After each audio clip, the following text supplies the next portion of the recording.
Bonsoir, je suis heureux d'être parmi vous à l'occasion de cette journée de lancement des activités de la Fondation Khalé Bourle. Je tiens tout d'abord à remercier toutes les personnes ici présentes pour leur participation et leur soutien à l'organisation de cette journée. Les thématiques qui seront abordées au cœur de cette journée de lancement me tiennent particulièrement à cœur. L'assistance et l'apport d'un bien-être aux enfants démunis sont à la confluence de notre agenda. En effet, la Fondation Khalé Bourle s'attachera dans ses actions à apporter son assistance aux nourrissons abandonnés aux enfants de la rue, ainsi qu'aux enfants talibés. Toutefois, en fonction des moyens collectés ou disponibles, Khalé Bourle mènera des actions en faveur de ses pensionnaires en accordant la priorité à ceux qui en ont le plus besoin. La Fondation Khalé Bourle compte également travailler en étroite collaboration avec les ministères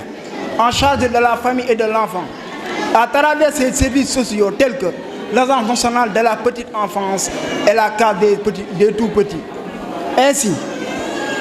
qu'avec les organismes non gouvernementaux, ONG, qui tentent d'y trouver une réponse. La Fondation sollicite également l'appui financier et moral de toute bonne volonté, désireuse de voir ses enfants recouvrir la sourire, la joie de vivre et le réconfort. Elle aura aussi sa mission si elle parvient à réussir la médiation sociale en vue de faciliter plus tard la réintégration des enfants dans leurs familles respectives. Noyau de base de leur socialisation. Ensemble, nous réussirons cette noble et exalte mission si nous y croyons. Nous vous remercions tous de votre aimable attention. Merci. mbooloo mi nit ñi wuy si la yombul rawatina ngay woote ci point boo xamante ni dafa sensible ñu koy wax la protection de l'enfant parce que xale ku nekk xam na ne mooy njëriñu ëllëg te ñun ñii dañoo war a teel a defar ndaw ñi parce que suñu xoolee ci kaw yàqu na ba noppi te gannaaw li ci kaw yàqu na ba noppi te li ñu war a tabax xale yi nekkul ñoo koy tabaxal seen bopp ñun gannaaw même bu ñu yàqoo war nañoo am li nga xamante ne moom mooy esprit boo xamante de grandeur wane ne ñun yàqu nañ waaye li nga xamante mooy fondement bi mooy base bi nga xamante ni mooy téye suñuy état base bi nga xamante ni mooy téye suñu diine base bi nga xamante ne mooy téye suñu askan war nañ koo defar mu baax. ci kaw loolu ñu créé woon benn kuréel bi ñuy woowee Khalé Bourle ma initié ko woon man ak samay naataangoo man mi taxaw de yaakaar naa njiit kese laa ci waaye duma ci dara ma doyloo ñi ma àndal bu baax a baax di leen sant yaakaar naa c'est une équipe su ma limee dinaa juum waaye tamit yamuma ci loolu parce que du ñu dugg dafa sensible protection de l'enfant la ñu wax te xale boo koy protéger moom rek moo am droit yoo xamante ni dafa incontestable ay droit yoo xamante ni amul dañuy def nii naan la article 9 lii la wax wala lii la wax kenn ko caxat-caxatee droit yu incontestable la xale am gannaaw bu ma gëstoo ci loolu ci kaw loolu ñu dem ci kuréel yenn yi nga xamante ni ki nga xamante ni nekk nañ ci commune bi ku mel ni Ngiraan seeti nañ ko mu jox ñu xel ku mel ni Awadi seeti nañ ko mu jox ñu xel ku mel ni Maguette Koli seeti nañ ko mu jox ñu xel te nag ci ginnaaw loolu lépp je ne suis plus de ce politique je suis sur la politique sociale maintenant puisque maa ngi ci politique sociale bi war naa mën a wax ku jox nit cër la rawatina man su ma neexee wax ko du ñaar dërëm bi du dërëm bi du dara lii rek sax la am na ñoo xamante ne ñu ngi woote nawetaan bu ngande nee na lu mu de xat day jaar fii je ne vais plus foncer parce que li nga xam moo ñu fi indi mooy protection de l'enfant te xale yi dañuy protéger ñu ngi lay jaajëfal bu baax monsieur le maire di jaajëfee ki nga xamante ne mooy tonton Fodé Sow da ngeen koy dégg moo nekk jëmm ji tonton Fodé Sow ku ko xam ku ci nekk xam ne moom moo nekk fa la ñuy wax maison rose ku ko déggul xamoo ko jegewoo ko mënoo ko xam maag moom ba ñu dalee côtoyer yàggul waaye jox na ma cër ba nga xamante ni ma wootee ba ma ko wootee tamit nee na ma que ça soit alpha lu ma mënti def dinaa ñëw di leen remercier yéen ñi nga xamante ne tamit monsieur Kambaye yabal na leen fi wax leen ngeen ñëw ngeen nekk ay personnalité yu mag mais xeebu leen ma ñëw ngeen maa ngi leen di jaajëfal jërëjëf maa ngi jërëjëfal ki nga xamante ne mooy Ibrahima Silla su ma demee télé di fa toog plateau ba am sañ-sañ bi di fa toog plateau du ñaar dërëm bu ma graissé yàlla ak jëmm ji la muy Ibrahima Silla maa ngi koy jërëjëfal di jërëjëfal ki nga xamante ne moom mooy Aïssatou Thiam maa ngi moom dañoo ànd dañoo fowandoo ba ñu nekkee xale ba suñu màggee yàlla def suñuy projet bokk suñuy gis-gis bokk maa ngi koy jaajëfal moom en tant que secrétaire. maa ngi remercier Magoum Dieng moom tamit il est l'infatigable mi ngi siy jàpp suba ngoon maa ngi remercier bépp délégation bi nga xamante ni fii mais mention spéciale au décès du maire monsieur Siley maa ngi lay remercier bu baax a baax ainsi que Mame Diarra ainsi que tout le monde di remercier Oustaz Ndoye bu baax a baax maa ngi leen di gërëm maa ngi leen di sant di leen wax ne initiative bi maa ngi gàttal kàddu yi waaye bu leen wax ne initiative bi buñ ko defee li tax ñu def ko yéen ndaw yéen a tax tey jii suñu sañoon benn mag du fi ñëw dañ leen di kafal di leen reewal am nañ projet am nañ programme di ñaan di déggu autorité yëpp dinaan leen ñëw leen ñu jàppale xale buur la je pense que du ma wax ne ñi fi jaar ñëpp sottiwul waaye je vous dis que cette fois-ci nous serons la solution nous xale buur la nous serons la solution parce que dinañ faj lépp li nga xamante mooy stratégie pour les enfants nous le ferons mais nous le ferons ci kaw ndigal dinañ jaar ci seen tànk ba nga xamante dinañ yegg ci fenn di remercier waa Yëmbal bu baax a baax di wàccee sama kaddu yi foofu noonu te dinaan leen wasalaam di bàyyee kaddu gi monsieur le maire di ko jox parce que moom dafa am fu muy dem tasul jotaay bi day continuer dafa am programme bu serré ku xam monsieur le maire xam ne c'est le magistrat de la commune woolu ko mu ñëw warta yomb parce que dafa am yeneen occupation y a des projets yi nga xam ne da si nekk maa ngi leen di sant yéen délégation maire di sant yéen xale yi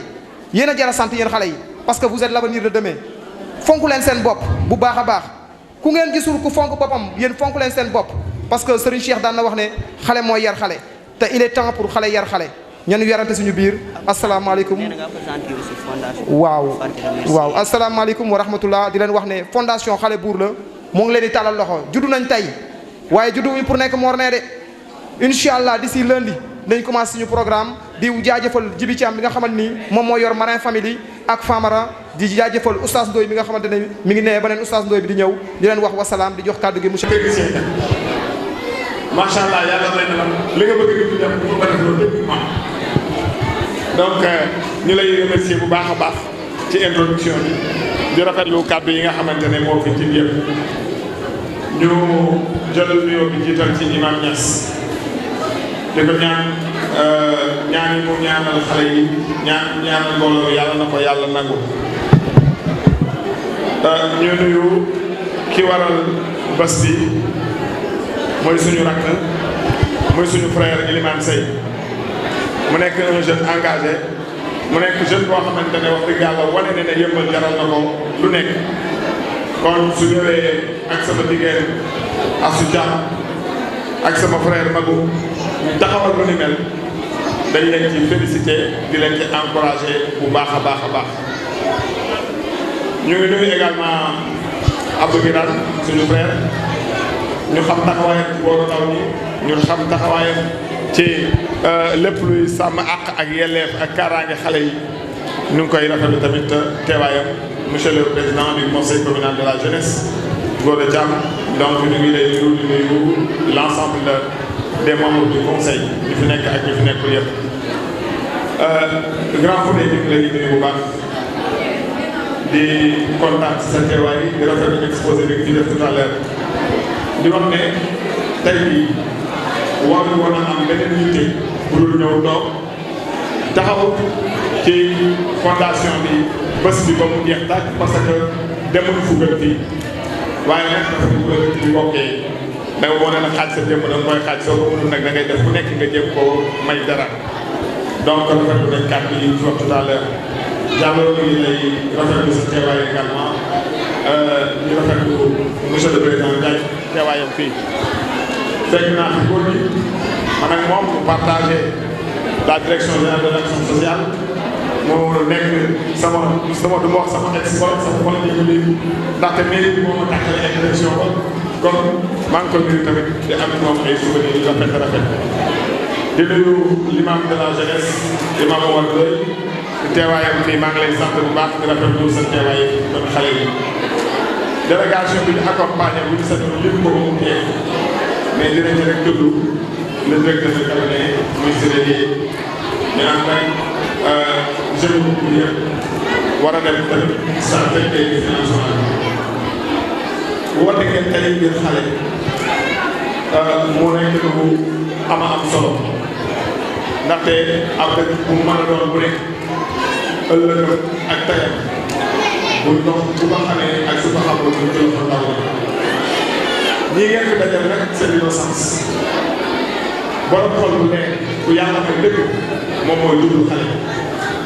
mais borom xol bu leer ku yàlla may dëgg mooy woo xale lu yóbbu si ko nekk ko di protéger xale yomb na nekk États-Unis di protéger xale yomb na ndax xale dafa nekk koo xam loo xamante ne dafa war a nekk un éternel gardien à vue xale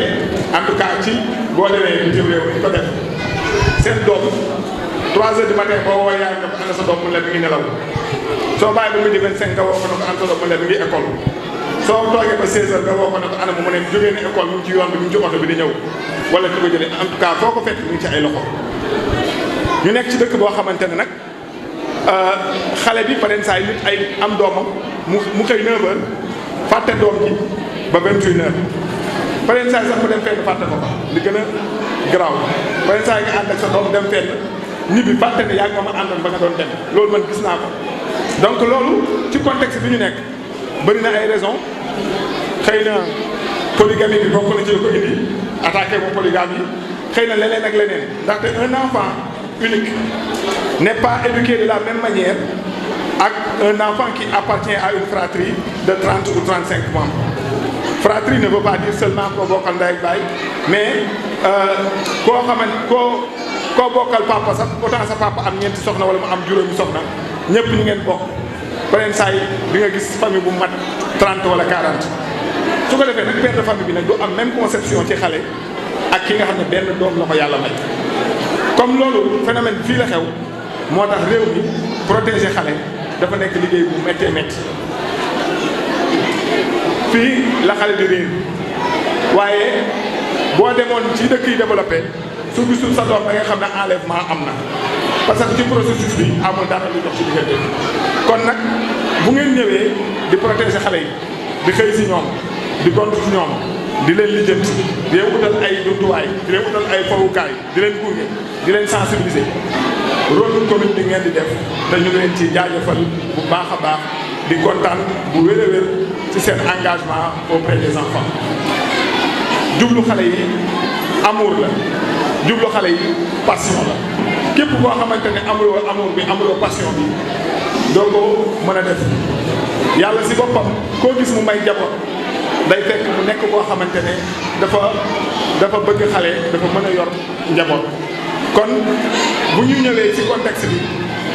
ñu dajale xale dëkk bi taxawal fondation bi dinaa leen promettre le soutien de la commune dinaa leen wax ne événement bi lu ma bett la wante mënoon nañ ko préparer commune bi ñëw dugal ci loxoom te promettre nañ leen prochaine fois soo leen koy def dinañ ñëw ak la manière dinañ ñëw indi suñu loxo accompagner dugal suñu loxo ba mu yegg fi mu yegg Maguette Coly mi ngi daj lu nekk ci xale yi mën naa ko seet ndaxte wax dëgg yàlla aussi yàlla moo def lépp luy kuréel buy taxawu xale loxoom mu ngi si biir su ma demoon mu teew mat na parce que c'est un élément de la commune ci mairie bi la nekk kon wax dëgg yàlla rafet na ñu ñëw fekk ko fii mu dalal ñu façon dalal bu rafet bii mu ñu dalal suñu gan yi nga xamante ne dañ leen fi woo tey ñu jógee ci ay gox yu wuute ñëw yëmbal donc jàpp nañ xam nañ ne tey yëmbal dafay taxawu xale te loolu suñ ko amee c'est grâce à la fondation Xale Buur la c'est un concept très bien réfléchi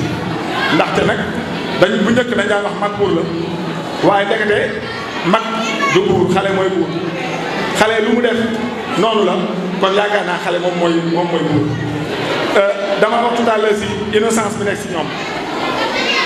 j'ai une fille de 4 ans ñu takkaloo ak kër ay séeréer bu ñëwee si biir kër gi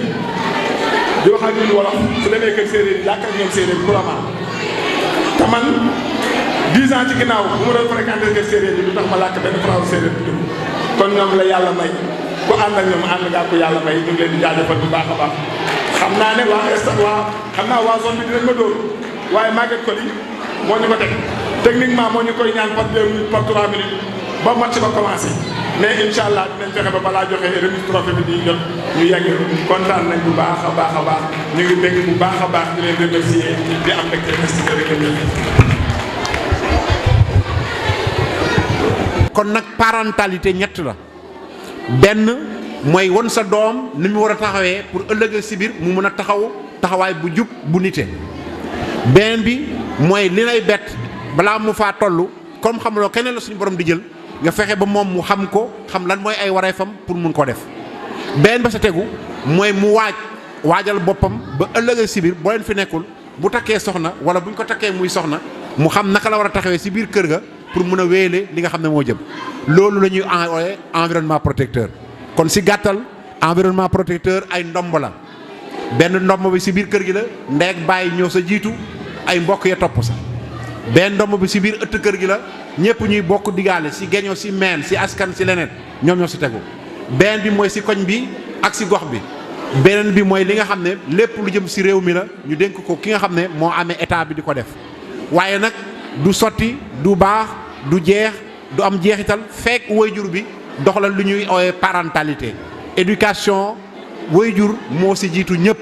te bu koy def ki koy jàppale mooy nguur moo ko war a jox pour motayaay yi pour que bu fekkee dafa bëgg a dugal alxuraan mu am fu mu koy dugal bu amee feneen fu mu koy dugal mu dugal ko. loolu laa bëggoon si tënk bokk ko yéen dinañ ko dénk pour ku kenn ku nekk si yéen mun see continuer.